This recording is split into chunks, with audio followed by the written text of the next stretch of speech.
Welcome to our lesson on categorizing, adding, and categorizing transactions that have been downloaded from your bank account to QuickBooks. So we're going to pause because if you have not already gone through the download handout in this lesson to show you exactly how to add an account to QuickBooks, you need to stop the video and go do that first and then come back.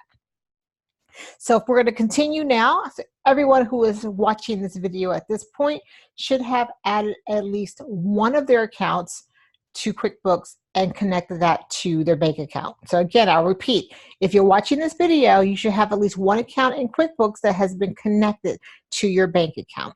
If you've done that, then great, we're all on the same page. So let's go to the banking tab.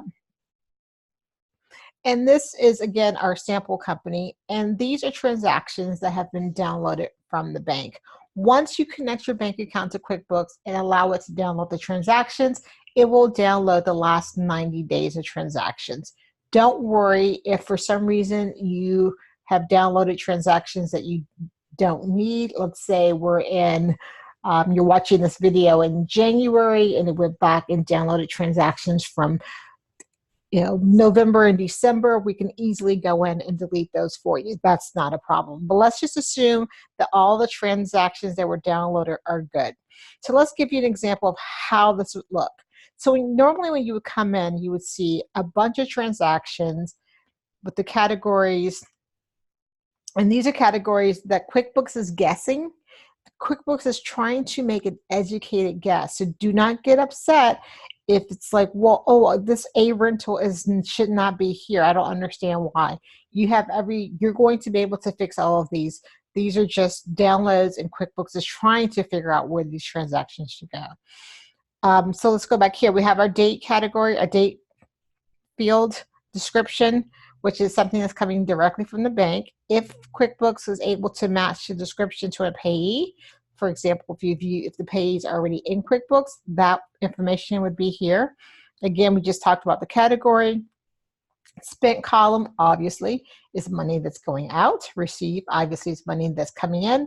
And then you have your action column. Okay, let's go with one of the examples of that. It has some information, but not everything. So this first transaction here, Books by Bessie. Apparently, Books by Bessie is a current payee, a current vendor, so it's already in here, but QuickBooks doesn't know where to put the transaction. This is money received. Money received, I'm going to just stop and say you should never use this function to take care of that. If you're receiving money in, most likely you should have already done a deposit. So we're going to pause on this one. We're going to jump down to one of the spent categories, a rental. And we're going to pick the payee that this should have gone to. Let's say this should have gone to Bob's Burger Joint. And the category should have been, let's say, meals and entertainment. And I want to know, what customer was this associated with, in case I'm just tracking my expenses by customer. And let's say I just want to put in some additional information. Meeting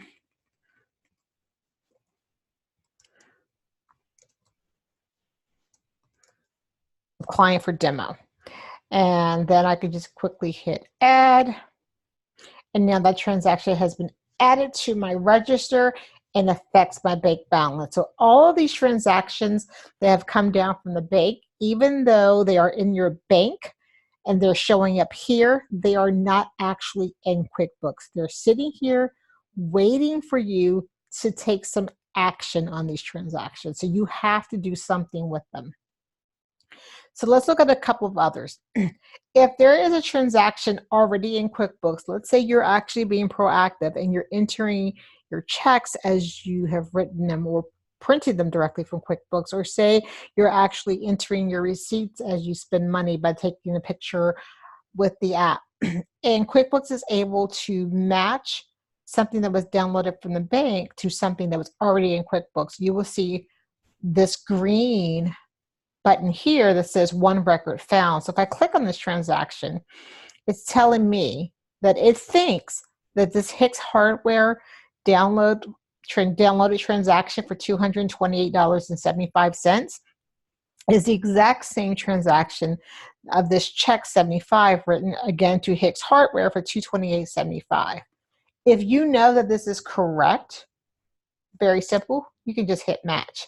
If you think that this is not correct, you do not have to hit match. You could do other things to try to figure out how these transactions should be matched. Again, if this is a refund, anything that you know, okay, this works, I can just go and click match. Oh no, wait, this one here says it has 2 different transactions. Okay, so this is for a squeaky clean car, which I went to, okay, I made a check purchase on the 28th for $19.99, but I also made a cash purchase for $621 for $19.99. QuickBooks is not sure which one of these transactions this particular download is for. So I would look at this and go, okay, June 28th, it's probably this debit transaction here. So I'm going to match it, but let's say I thought it was the other one. I could just change it and hit match, but we're going to go back and go match. Very simple. I think this is highly intuitive. Where people get in trouble is when there are no matches, or let's say, for example, oh, I know I went to Mahoney Mugs on the 24th or the 23rd, and I bought something and it was $18.08, but I keyed it in as $18. So when this transaction gets downloaded from the bank, it's looking for a transaction for $18.08 to match it with. The $18 transaction that you entered in incorrectly will not get matched. So what will happen typically is that you would go, wait, I thought I entered that, but well, maybe I forgot. So let me just go ahead and, put this in and just hit add. So now when it's time to reconcile, you'll see that you have 2 transactions in there. It happens. It has happened to me. I've done this before, so don't feel bad. If you are reconciling every month, which we will go through reconciling in a later module, you will catch those mistakes and you will see when things aren't correct. Another way to keep an eye on things is if there's a huge discrepancy between your bank balance and your QuickBooks balance, it's probably a time to investigate. A lot of times there will be a difference because let's say if you're actually actively entering things in QuickBooks, you may have entered today on Friday, some transactions with your debit card, a few checks you've written, as well as some deposits that you've made, but they haven't actually hit the bank yet as of today. So the balance will be different. Typically, that's not a big deal. If we're talking thousands of dollars in differences that linger over time, then you would definitely need to figure out what's going on. But if you are reconciling every month, you should be catching those mistakes. And that is why we're going to make sure that we learn how to reconcile and that we make a commitment to ourselves to do it every single month. So going back to downloading transactions and adding transactions, it is really simple to do, but you just have to make sure that you do it. Another cool thing, and I think we may have covered this before, but we talked about rules and being able to set rules. So let's go over here and let's see. We're going to say that here's a transaction for Chin's Gas for $185. So I'm going to create a rule because let's say I know I go to Chin's Gas every week to get gas for the business. There's a company car and I'm doing this every week. And I think, let's do a better way. We're going to go, and I apologize for that because I need to make sure that my spelling is exactly correct. So a better way to do this would be to go to the actual transaction and right here where it says create rule from this transaction. So let's do it that way to ensure that because if I spell Chins without an apostrophe, QuickBooks will not know it's the same one. So it does have to be specific. This is just the name of the rule. So this does not need an apostrophe. QuickBooks won't let it.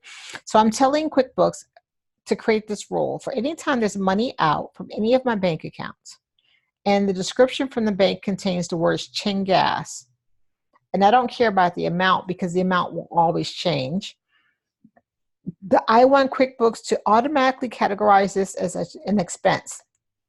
I can do it as a check or transfer, but I want it to be as an expense.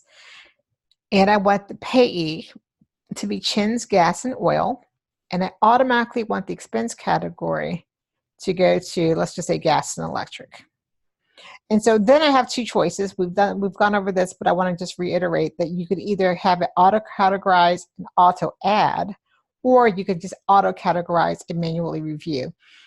Especially at the beginning of using QuickBooks, my suggestion is that you auto-categorize and manually review for most transactions that could change in dollar amount, just because you just want to take a look at things and kind of keep an eye to ensure that things are working the way they're supposed to. So we're going to hit save. And so now when it goes back to my banking tab, that Chin's transaction, here it is. So it says the rule has been applied. So now it's automatically been categorized to gas and electric, and the payee Chin's Gas and Oil has been automatically applied to it. So all I have to do is add. That is basically downloading transactions in a nutshell. Now let's say, for example, let's see here. We're going to go over just to, I was going to give you an example, but I think it may be a little confusing.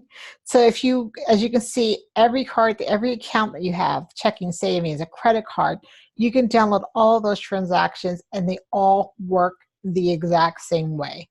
The reason this is so important is because, as we know, a lot of times we have different cards. We may have a debit card. We may use a check for some things. We have a credit card. And so sometimes it's hard to make sure that everything is being captured. And if you're spending money on your business, you want to make sure that you're taking advantage of those deductions on your taxes. So without one centralized way of capturing all that information, because it's really difficult, this is a great way of doing that.